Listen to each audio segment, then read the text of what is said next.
ಗಡಿನಾಡಿನ ಕಲೆ, ಸಂಸ್ಕೃತಿ ಹಾಗೂ ಪರಂಪರೆಯನ್ನ ಉಳಿಸಿ ಬೆಳೆಸುವ ಉದ್ದೇಶದಿಂದ ಕಾರವಾರದಲ್ಲಿ ಗಡಿನಾಡ ಕರಾವಳಿ ಉತ್ಸವ ಆಯೋಜಿಸಲಾಗಿದೆ ಎಂದು ಕರ್ನಾಟಕ ರಕ್ಷಣಾ ವೇದಿಕೆಯ ಜಿಲ್ಲಾ ಘಟಕದ ಅಧ್ಯಕ್ಷ ಅಕ್ಷಯ್ ನಾಗೇಕರ್ ತಿಳಿಸಿದರು. ನಗರದ ಪತ್ರಿಕಾ ಭವನದಲ್ಲಿ ಸೋಮವಾರ ನಡೆದ ಸುದ್ದಿಗೋಷ್ಠಿಯಲ್ಲಿ ಉತ್ಸವದ ಲೋಗೋ ಬಿಡುಗಡೆ ಮಾಡಿ ಮಾತನಾಡಿದ ಅವರು, ಡಿಸೆಂಬರ್ 15ರಿಂದ 31ರವರೆಗೆ ನಗರದ ಮಯೂರ ವರ್ಮ ವೇದಿಕೆಯಲ್ಲಿ ಉತ್ಸವ ನಡೆಯಲಿದೆ ಎಂದರು. ಉತ್ಸವದ ಆರಂಭಿಕ ಒಂದು ವಾರ ವೇದಿಕೆ ಕಾರ್ಯಕ್ರಮಗಳು ನಡೆಯಲಿದ್ದು, ಖ್ಯಾತ ಗಾಯಕ ಹಾಗೂ ಸಂಗೀತ ನಿರ್ದೇಶಕ ಗುರು ಕಿರಣ್, ರ್ಯಾಪ್ ಗಾಯಕ ಅಲೋಕ್, ಐಶ್ವರ್ಯ ರಂಗರಾಜನ್, ಜೇನಾ ದನಿಯೋಳೆ, ಮೀನ ಕಣ್ಣೋಳೆ ಹಾಡಿನ ಗಾಯಕ ಜಸ್ಕರಣ್ ಸಿಂಗ್ ಸೇರಿದಂತೆ ಹಲವು ಖ್ಯಾತ ಕಲಾವಿದರು ಸಂಗೀತ ಕಾರ್ಯಕ್ರಮ ನೀಡಲಿದ್ದಾರೆ. ಕನ್ನಡದ ಹಾಡುಗಳಿಗೆ ಹೆಚ್ಚಿನ ಆದ್ಯತೆ ನೀಡುವಂತೆ ಗಾಯಕರಲ್ಲಿ ಮನವಿ ಮಾಡಲಾಗಿದೆ ಎಂದರು. ಸುಮಾರು 70 ಲಕ್ಷ ವೆಚ್ಚದಲ್ಲಿ ಉತ್ಸವ ಆಯೋಜಿಸಲಾಗುತ್ತಿದ್ದು, ಡಿಐಡಿ ಕಾರ್ಯಕ್ರಮದ ರಾಜ್ಯದ ವಿವಿಧ ಕಲಾವಿದರು ಭಾಗವಹಿಸಲಿದ್ದಾರೆ. ರಾಷ್ಟ್ರಮಟ್ಟದ ದೇಹದಾಢ್ಯ ಸ್ಪರ್ಧೆಯನ್ನು ಆಯೋಜಿಸಲಾಗುವುದು. ಸಂಗೀತ ಕಾರ್ಯಕ್ರಮಗಳ ಜೊತೆಗೆ ನಾಡಿನ ಕಲೆ ಸಂಸ್ಕೃತಿಯನ್ನು ಪರಿಚಯಿಸುವ ಉದ್ದೇಶದಿಂದ ಸ್ಥಳೀಯ ಜಾನಪದ ಕಲಾ ತಂಡಗಳಿಗೆ ಪ್ರದರ್ಶನ ನೀಡಲು ಅವಕಾಶ ಕಲ್ಪಿಸಲಾಗುವುದು ಎಂದು ಹೇಳಿದರು. ಉತ್ಸವದಲ್ಲಿ ಅಮ್ಯೂಸ್ಮೆಂಟ್ ಪಾರ್ಕ್ ಹಾಗೂ ಆಹಾರ ಮಳಿಗೆಗಳಿಗೂ ಅವಕಾಶ ನೀಡಲಾಗಿದ್ದು, ಒಟ್ಟು 15 ದಿನಗಳ ಕಾರ್ಯಕ್ರಮಕ್ಕೆ ಪ್ರವಾಸೋದ್ಯಮ ಇಲಾಖೆಯಿಂದ ಅನುಮತಿ ಪಡೆಯಲಾಗಿದೆ ಎಂದು ಅಕ್ಷಯ್ ನಾಗೇಕರ್ ತಿಳಿಸಿದರು. ಉದ್ಘಾಟನಾ ಕಾರ್ಯಕ್ರಮಕ್ಕೆ ಉಪಮುಖ್ಯಮಂತ್ರಿ ಜಿ ಪರಮೇಶ್ವರ್ ಅವರನ್ನ ಆಹ್ವಾನಿಸುವ ಚಿಂತನೆ ಇದೆ. ಕಾರ್ಯಕ್ರಮದಲ್ಲಿ ಕರ್ನಾಟಕ ರಕ್ಷಣಾ ವೇದಿಕೆಯ ರಾಜ್ಯಾಧ್ಯಕ್ಷರು ಸೇರಿದಂತೆ ರಾಜ್ಯದ ಎಲ್ಲಾ ಜಿಲ್ಲೆಗಳ ಜಿಲ್ಲಾಧ್ಯಕ್ಷರು ಪಾಲ್ಗೊಳ್ಳಲಿದ್ದಾರೆ ಎಂದರು.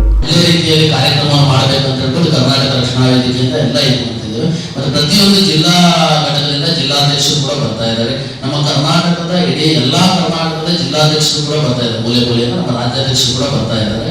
ಇದೊಂದು ಕರ್ನಾಟಕ ರಕ್ಷಣಾ ವೇದಿಕೆಯಿಂದ ನಡೆದಿರುವ ಕಾರ್ಯಕ್ರಮ ಆಗಿರೋದ್ರಿಂದ, ಈ ಕಾರವಾರ ನಮ್ಮ ಕರ್ನಾಟಕದ ಗಡಿಯಾಗಿರೋದ್ರಿಂದ ಒಂದು ಕನ್ನಡದ ಕಲೆಯನ್ನು, ಕನ್ನಡದ ಸಂಸ್ಕೃತಿಯನ್ನು, ನಮ್ಮ ನುಡಿ ಕನ್ನಡದ ಗಟ್ಟಿ ಮಾಡುವ ಸಲುವಾಗಿ ನಾವು ಒಂದು ಸ್ವಲ್ಪ ಹೆಚ್ಚಿನ ಪ್ರಯತ್ನವನ್ನು ಪಡ್ತಾ ಇದ್ದೇವೆ.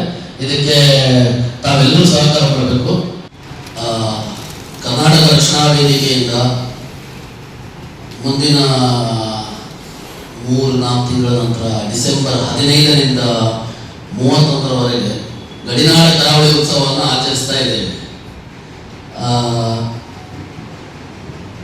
ಸಭಾ ಕಾರ್ಯಕ್ರಮ 7 ದಿವಸಗಳ ಕಾಲ ಇರ್ತದೆ.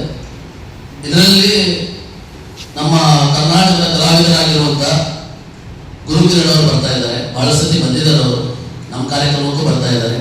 ಮತ್ತೆ ಆಲೋಕೆ ಅವರು ಬರ್ತಾ ಇದ್ದಾರೆ. ಗುರು ಕಿರಣ್ ಅವರು ಮತ್ತೆ ಆಲೋಕೆ ಅವರು ಬರ್ತಾ ಇದ್ದಾರೆ. ಐಶ್ವರ್ಯ ರಂಗರಾಜನ್ ಅವರು ಕೂಡ ಬರ್ತಾ ಇದ್ದಾರೆ. ಮತ್ತೆ ಕೃಷ್ಣಂ ಪ್ರಣಯ ಸಖಿ ಈ ಹಾಡು ಮುಖಾಂತರ ನಮ್ಮ ಎಲ್ಲರ ಮನಸ್ಸಲ್ಲಿರುವಂತಹ ಜಸ್ಕರಣ್ ಸಿಂಗ್ ಇವರು ಕೂಡ ಬರ್ತಾ ಇದ್ದಾರೆ. ಸೊ ಮತ್ತೆ ರಾಜ್ಯ ಮಟ್ಟ ದೇಹದಾಢ್ಯ ಸ್ಪರ್ಧೆಗಳು ಆಗ್ತದೆ. ನಮ್ಮ ಇಲ್ಲಿಯ ಸಂಸ್ಕೃತಿ, ಕಲೆ, ಕರಾವಳಿ ಸಂಸ್ಕೃತಿಯನ್ನು ಬಿಂಬಿಸುವಂತಹ ಬಹಳಷ್ಟು ಕಾರ್ಯಕ್ರಮಗಳು ನಡೀತದೆ. ರಾಜ್ಯ ಮಟ್ಟ ದೇಹದಾಢ್ಯ ಸ್ಪರ್ಧೆ ಕೂಡ ನಡೀತದೆ. ನಮ್ಮ ಕರ್ನಾಟಕದಿಂದ ಬೇರೆ ಅಂದ್ರೆ ದೊಡ್ಡ ಮಟ್ಟಿಗೆ ನಮ್ಮ ದೇಶದ ಉನ್ನತ ಸ್ಥಾನದಲ್ಲಿ ನಡೀತಿರುವಂತಹ ಡಿಐಡಿ ಅದು ಪ್ರವಾಸೋದ್ಯಮ ಇಲಾಖೆಗೆ ಬರ್ತದೆ. ಬೀಚು ಅವರೇ ಅನುಮತಿ ಕೊಡೋದು. ಅದಾದ ನಂತರ ನಾವು ಪೊಲೀಸ್ ಇಲಾಖೆಯವರ ಹತ್ರ, ಆರೋಗ್ಯ ಇಲಾಖೆಯಿಂದ, PWD ಅವರ ಹತ್ರ, ಅಗ್ನಿಶಾಮಕ ದಳದವರಿಂದ, ನಗರಸಭೆಯಿಂದ ಪರ್ಮಿಷನ್ ತಗೊಳ್ಬೇಕಾಗ್ತದೆ. ಅದನ್ನ ಸ್ವಲ್ಪ ದೊಡ್ಡ ಮಟ್ಟಿಗಿದೆ ಕಾರ್ಯಕ್ರಮ.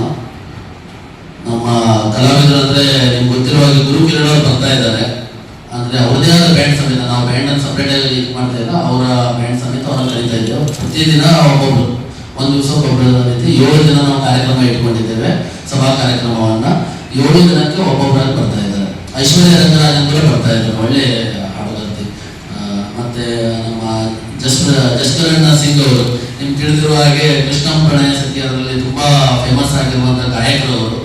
ಸೊ ಮೂಲದ ಪಂಜಾಬಿ, ಅವರು ಕನ್ನಡದ ಹಾಡುಗಳನ್ನು ಹಾಡುವ ಮುಖಾಂತರ ನಮ್ಮ ಗಮನ ಸೆಳೆದಿದ್ದಾರೆ. ಸೊ ಅವರು ಕೂಡ ಬರ್ತಾ ಇದ್ದಾರೆ. ಆಲೋಕೆ ಅವರು ಬಂದು ಹೋಗಿದ್ದಾರೆ, 2-3 ಸತಿ ಬಂದು ಹೋಗಿದ್ದಾರೆ. ಅವರನ್ನು ಕರೀತೇವೆ. ಯಾಕಂದ್ರೆ ಅವ್ರು ಬಂದ್ರೆ ನಮ್ಮ ಜನರು ಬಹಳಷ್ಟು ಜನ ಇದರಿಂದ ಉತ್ಸಾಹದಿಂದ ಇದರಲ್ಲಿ ಪಾಲ್ಗೊಳ್ತಾರೆ. ಅದಕ್ಕೋಸ್ಕರ ಸುದ್ದಿಗೋಷ್ಠಿಯಲ್ಲಿ ಕೃಷ್ಣ ಬಂಟ್, ಸಂತೋಷ್ ನಾಯ್ಕ್, ಚೇತನ್ ಕೋಚರೇಕರ್, ಹಸನ್ ಅಜೀಂ ಶೇಖ್ ಹಾಗೂ ಬ್ರಿಜೇಶ್ ನಾಯ್ಕ್ ಉಪಸ್ಥಿತರಿದ್ದರು. Canara plus news, Karwar.